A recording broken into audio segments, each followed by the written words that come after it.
Hello everyone, welcome back to literature people. मैं मधु पांडे। आज हम लोग देखने वाले हैं प्रोटेस्टेंट के बारे में। प्रोटेस्टेंटिज्म ये वन ऑफ द टाइप है क्रिश्चियंस के।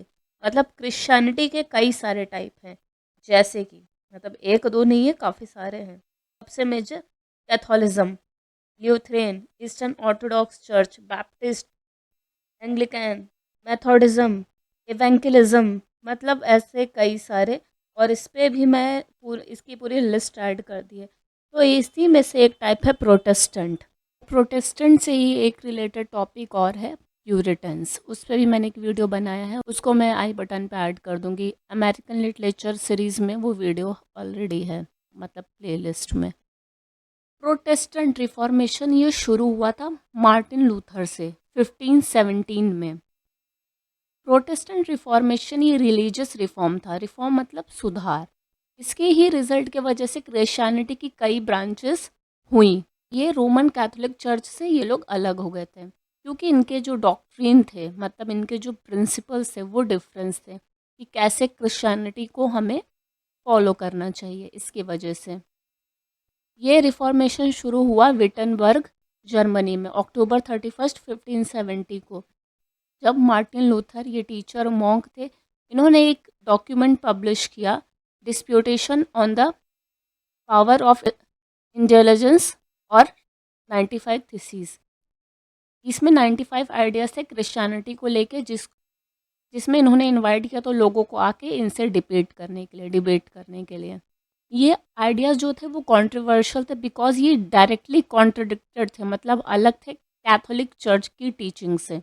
मार्टिन लूथर का जो स्टेटमेंट था वो डायरेक्ट चैलेंज करता है कैथोलिक चर्च के रोल को, जो कि पीपल और गॉड के बीच में, मतलब एक सिस्टम था वहाँ पे, इंडिविजुअलेंस सिस्टम, जिसमें जो पनिशमेंट होता है, मतलब जो सिन करते हैं लोग, बुराई करते हैं, उसकी जो पनिशमेंट थी वो लोग खरीद सकते थे। मतलब पैसा दे के अपना सिन कम करवा लिया, जिससे एक सर्टिफिकेट ले सकते थे, सर्टिफिकेट ऑफ पार्डन, मतलब जिसमें अगर उन्होंने जो सिन किए हैं उसका भरपाई।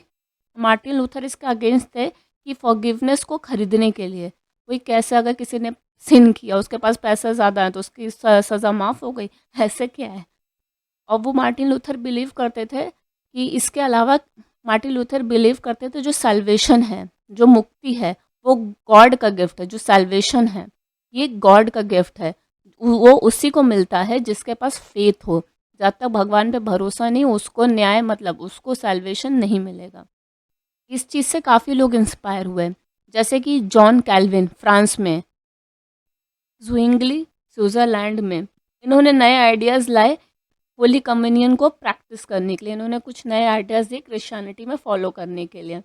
और एना बैप्टिस्ट ये जो ग्रुप है, इन्होंने जो इनके यहाँ पे बच्चों का बैप्टिज़्म होता था, मतलब उनको बैप्टाइज़ किया जाता था, तो उन्होंने इस चीज़ को रिजेक्ट कर दिया कि ये जो बैप्टिज़्म है ये सिर्फ एडल्ट्स के लिए होना चाहिए। एना बैप्टिस्ट करके एक ग्रुप था, उसने ये चीज़ को रखा, मतलब ये चीज़ बताई कि ये ऐसा करना चाहिए।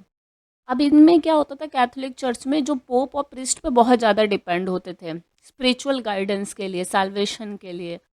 और बल्कि प्रोटेस्टेंट बिलीव करते थे ये जो साल्वेशन है, जो गॉड के और ह्यूमन के बीच में रिलेशन है, ये हर इंसान के लिए होना चाहिए। प्रोटेस्टेंट रिफॉर्म इंग्लैंड में कब शुरू हुआ? हेनरी 8 से 1534 में। बिकॉज जो वहाँ के पोप थे, ये इनको मैरिज अनॉलमेंट नहीं दे रहे थे, मतलब इनको दूसरी शादी करनी थी, तो वो पोप ने उससे मना कर दिया।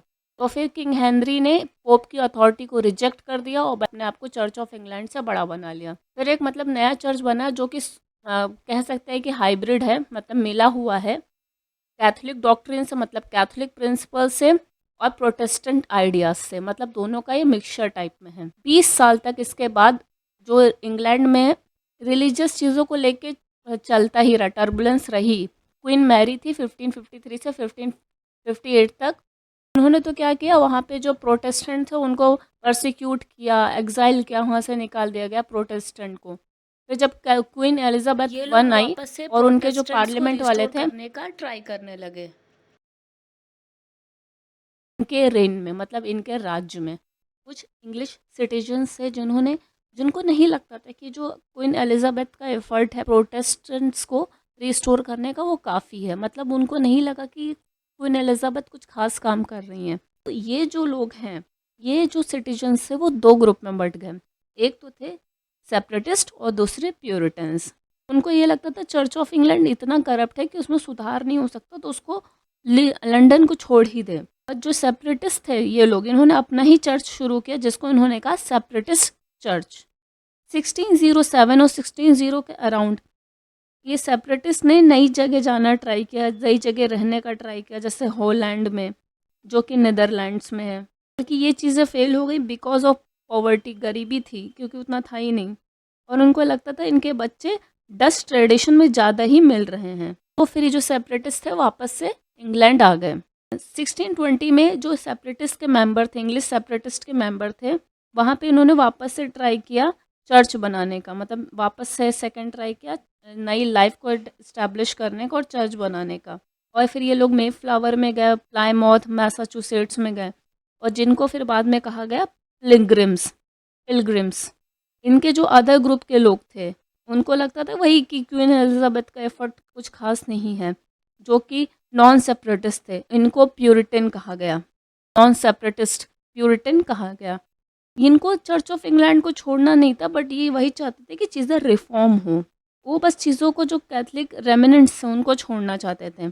अगर थियोलॉजी के टर्म में कहें, अगर मतलब कहा जाए, तो इनको कैल्विनिस्ट कहा गया, जिन्होंने जॉन कैल्विन को फॉलो किया। इनके मेन जो वही थे जॉन कैल्विन।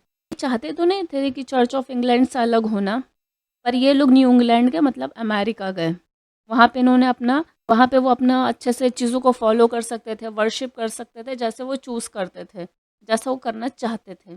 1630 में काफ़ी समय बाद पिलग्रिम्स के ये लोग भी उसी जर्नी पे गए। प्यूरिटन्स ने ट्रैवल किया न्यू वर्ल्ड, और वहाँ पे मैसाचुसेट्स बे में कॉलोनी इस्टेब्लिश की, बॉस्टन मैसाचुसेट्स में। ये जो प्यूरिटन्स हैं, यही जो डाइवर्सिटी थी रिलीजियस थॉट की, ये जो इनका कोर पार्ट बनी यूनाइटेड स्टेट्स की 400 साल की बनाई में, 400 साल बनाने में प्रोटेस्टेंट रिफॉर्मेशन था, ये बहुत इंपॉर्टेंट पॉइंट बना अमेरिकन माइंडसेट का।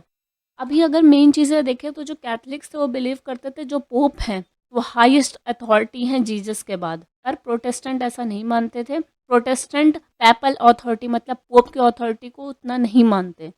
वो यही मानते थे कि जीसस ही हैं जो डिवाइन टीचिंग के लिए हैं, मतलब उनकी ही टीचिंग्स हमें पढ़नी चाहिए। कैथोलिक का मीनिंग है कैथोलिक्स, जिसका मतलब होता है यूनिवर्सल। प्रोटेस्टेंट का मतलब है प्रोटेस्ट करना, सिंपली। तो ये वीडियो मैं यहीं पे एंड करती हूँ। जैसा भी लगा कमेंट करके बताओ, अच्छा लगा है तो लाइक करो। प्यूरिटन से रिलेटेड वीडियो है, अमेरिकन हिस्ट्री से रिलेटेड वीडियोस और भी हैं तो उनको देख लो। चैनल पे पहली बार हो, वीडियोस अच्छे लगते हैं और मुझे सपोर्ट करना चाहते हो तो चैनल सब्सक्राइब करो, बेल आइकन प्रेस कर लो, तो जब भी मैं नई वीडियो डालूंगी तो उसकी नोटिफिकेशन मिल पाएगी। ये रही मेरी इंस्टाग्राम की आईडी, लिंक डिस्क्रिप्शन में है, यहाँ मुझे फॉलो कर सकते हो। इसका एक फ़ायदा ये है कि जो भी डाउट्स रहेंगे डायरेक्टली मुझे मैसेज कर सकते हो, डीएम कर सकते हो। बट जब भी मैसेज करना, डीएम करना, तब अपने डाउट के साथ किस टॉपिक पे मुझे ये प्रॉब्लम है। Thanks for watching, see you next time, bye bye.